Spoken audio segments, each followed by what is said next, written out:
ঢকুৱাখানৰ এখন চৰকাৰী বিদ্যালয়ৰ প্ৰধান শিক্ষকৰ কাৰ্যত হতভম্ব অভিভাৱক কোনো কাৰণ নোহোৱাকৈ প্ৰধান শিক্ষকজনে কাটিলে 4জনকৈ ছাত্ৰৰ চুলি। এই কাণ্ড সংঘটিত হৈছে ঢকুৱাখানৰ চৰকাৰী উচ্চ মাধ্যমিক বিদ্যালয়ত। প্ৰাতঃ সভাত শাৰী পাতি থকা অৱস্থাত ভাৰপ্ৰাপ্ত প্ৰধান শিক্ষক নাৰায়ণ শইকীয়াই বিকৃতভাৱে চুলি কাটিলে একাংশ ছাত্ৰৰ। শিক্ষকজনে এনে কাণ্ডৰ বিৰুদ্ধে জাঙুৰ খাই উঠিছে অভিভাৱকৰ দল সংগঠন। বিদ্যালয়ৰ পৰিদৰ্শকক এই সংক্ৰান্তত লিখিতভাৱে অভিযোগ দাখিল কৰিছে ক্ষুব্ধ অভিভাৱকসকলে।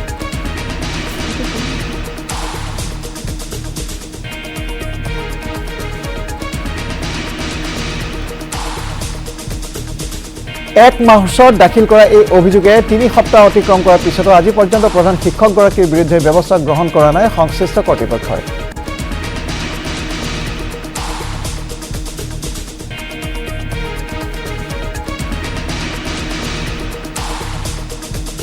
নাৰায়ণ শইকীয়া নামৰ মানুহ ব্যক্তিজনে ভাৰপ্ৰাপ্ত প্ৰধান শিক্ষক হৈ আছে।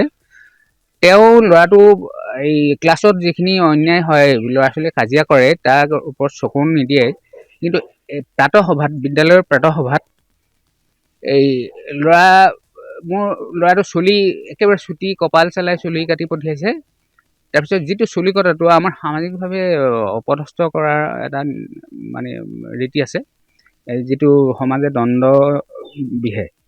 তেনেকুৱা অৱস্থাত তেওঁ মোক কোনো আগজাননী নিদিয়াকৈ ল'ৰাটোৰ কোনো অপৰাধ নোহোৱাকৈ ল'ৰাটো তেনেকৈ চুলি কাটি পঠিয়াই এই বিদ্যালয়খনত বৰ্তমান ভাৰপ্ৰাপ্ত অধ্যক্ষগৰাকীয়ে কালিমা সানিছে। প্ৰাৰ্থনা সভাত কেইজনমান ছাত্ৰক উক্ত প্ৰধান শিক্ষকজনে চুলি কাটি দিয়া পৰ্যন্ত নিকৃষ্ট জঘন্য কাণ্ড সংঘটিত কৰিছে। এই সন্দৰ্ভত আমাৰ লখিমপুৰ জিলা সমসভা সমিতিক অভিভাৱকসকলে অৱগত কৰিছে আৰু তেওঁলোকে ঊৰ্ধ্বতম কৰ্তৃপক্ষক অভিযোগ দিয়াৰ পাছতো এতিয়ালৈকে কোনো ধৰণৰ ব্যৱস্থা গ্ৰহণ কৰা নাই। চুৰ ডকাইতি মানুহক চুলি কটা দি এইখন স্কুলৰ ভাৰপ্ৰাপ্ত প্ৰধান শিক্ষকে চুলি কাটি পঠিয়াইছে আৰু এই চুলি কটাৰ সন্দৰ্ভত আগতীয়াকৈ আমাক একো ইনফৰ্মেশ্যন কৰা নাছিলে। মই প্ৰেছিডেণ্ট হিচাপে আৰু তেখেত ভাৰপ্ৰাপ্ত প্ৰধান শিক্ষক হিচাপে যিখিনি সহযোগিতা মোৰ পৰা বিচাৰিব লাগে, এইখিনি সহযোগিতা নিবিচৰাকৈ চিধা নিজৰ মইমতালিৰে কিছু কাম কৰি আছে।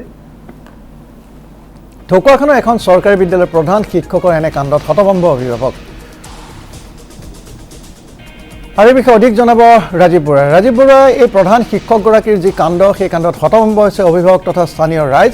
এতিয়া প্ৰধান শিক্ষকগৰাকীৰ বিৰুদ্ধে কোনো ধৰণৰ ব্যৱস্থা লোৱা হ'বনে নাই, আৰু দ্বিতীয়তে অভিভাৱকসকলে এই সন্দৰ্ভত কিবা গোচৰ ৰুজু কৰিছে নে নাই? হয় বনদীপ, এটা কথা ক'ব লাগিব যে ঢকুৱাখানাৰ শিক্ষাৰ প্ৰাণকেন্দ্ৰস্বৰূপ এখন বিদ্যালয় হ'ল ঢকুৱাখানা চৰকাৰী মজলীয়া বিদ্যালয়। আৰু এই বিদ্যালয়খন 1800 শতিকাতে ব্ৰিটিছৰ আমোলত স্থাপন হৈছিল আৰু এই বিদ্যালয়খনতে বহু স্বনামধন্য ব্যক্তিয়ে পঢ়ি গৈছিল। অসমৰ সংবাদ সাহিত্য জগতৰ স্বনামধন্য ব্যক্তি হোমেন বৰগোহাঁই ছাৰে এইখন বিদ্যালয়তে পাঠ গ্ৰহণ কৰিছিল। তেনেকুৱা ধৰণৰ এখন গৰিমামণ্ডিত বিদ্যালয় আৰু শেহতীয়াকৈ 150 বছৰীয়া জয়ন্তী উদযাপন কৰিছে বিদ্যালয়খনে। আৰু অসম চৰকাৰৰ শিক্ষা বিভাগে বিদ্যালয়খনক বৰ্তমান ঢকুৱাখানা চৰকাৰী হাইস্কুললৈ উন্নীত কৰিলে।